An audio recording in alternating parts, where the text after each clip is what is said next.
my name is Danielle Walker, and I'm the Community Coordinator for Stanford Cradle to Career. July is Minority Mental Health Awareness Month, and joining me today is Stanford Cradle to Career's very own Yolande Ford, who is our Director of Equity Initiatives and also a licensed professional counselor.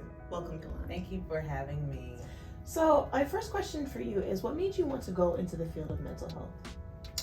Well, being a counselor is something that I didn't want to do at first, but I knew that I wanted to help people. My undergraduate degree is in biology, and I was on the track to becoming a pharmacist. Well, I figured that, you know what, I don't really fit being a pharmacist because I didn't just want to fix something by handing somebody some pills or medicine. I really wanted to help the entire person. I was looking at it more from a holistic point of view. And so I did some research and I said, you know what? I think maybe becoming a therapist is something that I want to do. So I knew that I've always loved psychology, sociology, those kind of courses. And I really went into it deeper because I really wanted to help the entire person. I saw a lot of the ills in the world. I saw a lot of people struggling with trauma, toxic environments, decision making, and I really wanted to be someone who could help guide other people into making the best decisions that they could so that they could have the best life that they could have. Absolutely, and definitely for these marginalized communities, it can be a lot of challenges faced with that. So, what do you think people in those marginalized communities face with confronting their own mental health? Right. So, a lot of times, the marginalized communities are those who have experienced some type of abuse, some type of unjust inequities that they are living day after day after day by no fault of their own. And so I've seen so much in these communities to where they're now very distrustful of the system.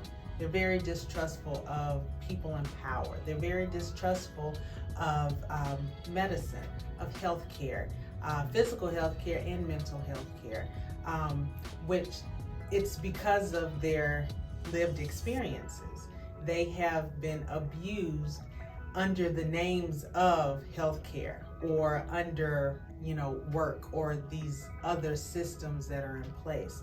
And so a lot of times when they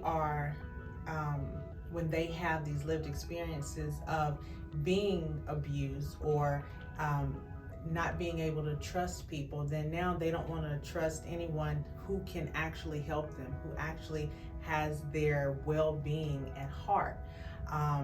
And so seeing this, it starts to build a stigma. It starts to generate a stigma because this has happened generation after generation after generation. And so a lot of times they now want to go inside. They want to keep things on the inside. They don't want to let other people know that maybe they're struggling with this or with that, or that they're having this issue, or that this is popping up in their family, because now they don't trust anybody to help them to deal with it. So they keep it inside. And what they do is they say, okay, it's gonna be fine. Or, you know what, just go pray about it. Or, we're just gonna leave that over there. We don't even see it, They're not dealing with it. And so there goes that mistrust. And the basis, the foundation of therapy is trust. You have to have trust between the client and the therapist, period. If you don't, it's not gonna work. The process is not gonna work. And so, although it has gotten better, that stigma, it has lessened.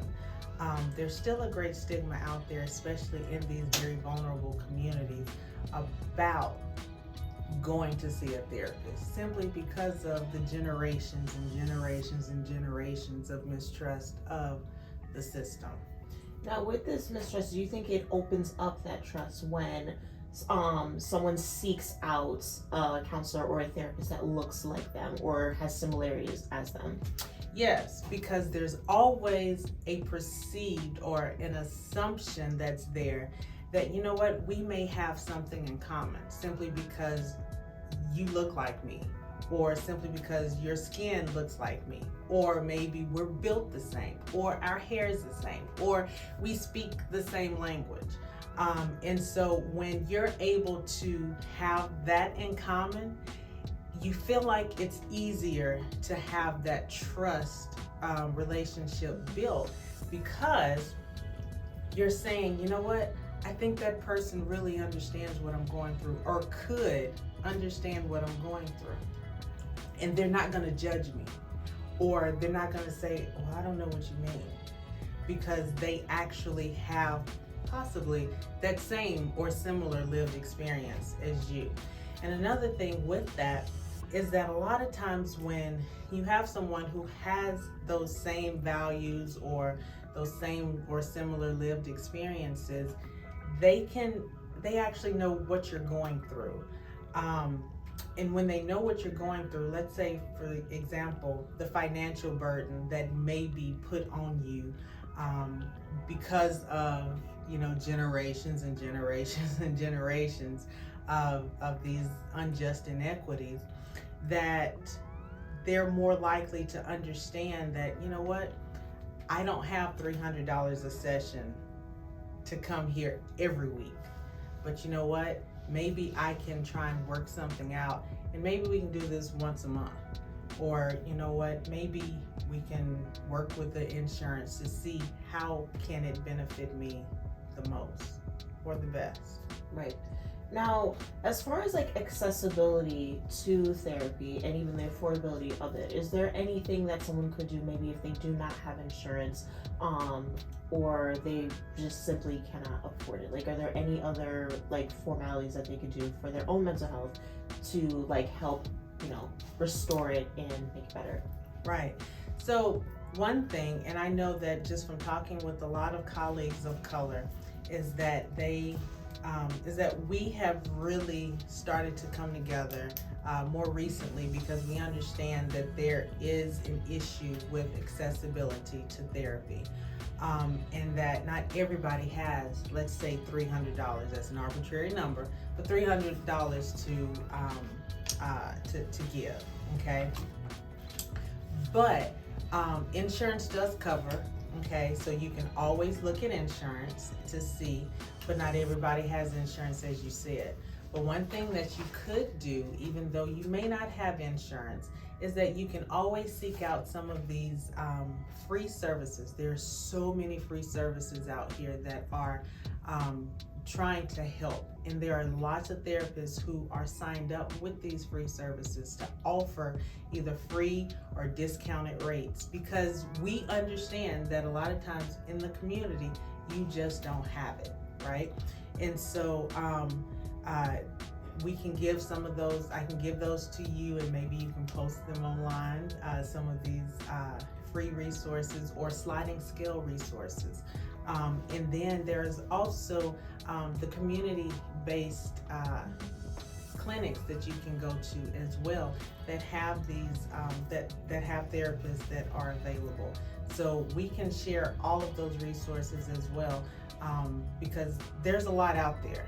There are a lot of resources out there, but people just don't know about them, which is the issue. Mm-hmm. Thank you so much for sharing all that. And for my last question, because mental health is something that takes a toll on all of us from whatever work that we do, whether we are working with children or working with adults or anything of that degree, Mm-hmm. what do you do for your own mental health as a form of even self-care for yourself? Yeah, well, let me tell you, the therapist has a therapist, okay? That is one thing that I believe in. And to take care of my mental health, one thing is that, yes, you want to do, maybe get your hair done, go, for a walk in the park or get a massage. Those kind of things are great for like the outside, right? But then you have to go deeper to try and, really make sure that your mental wellness is intact. Okay, so like reading, and reading some good things that uplift you or that educate you. Those are all part of self-care. Journaling is something good too, because you're able to really get your ideas out. Okay. Other things that I do is that sometimes I'll just come in my office and just sit. I just want to sit in silence, and that's hard for some people to just sit in silence. But sometimes you have to just sit and you just have to be. Another thing that I do is that even though this may not be just me, but I try to live in the present, where I remind myself, just be present, just be present. A lot of times we go out to these events or we go to our kids' shows and whatnot, and we have our cameras up and we're, videoing it and whatnot. Just be in the present versus always having the camera up trying to video something. Just be in the present, just live right there. Take in everything. So that's something that I really do, is just I really try to live in the present and take in everything around me. Yolanda, thank you so much for doing this interview with me. I greatly appreciate it. Well, thank you for having me. It has been a true pleasure.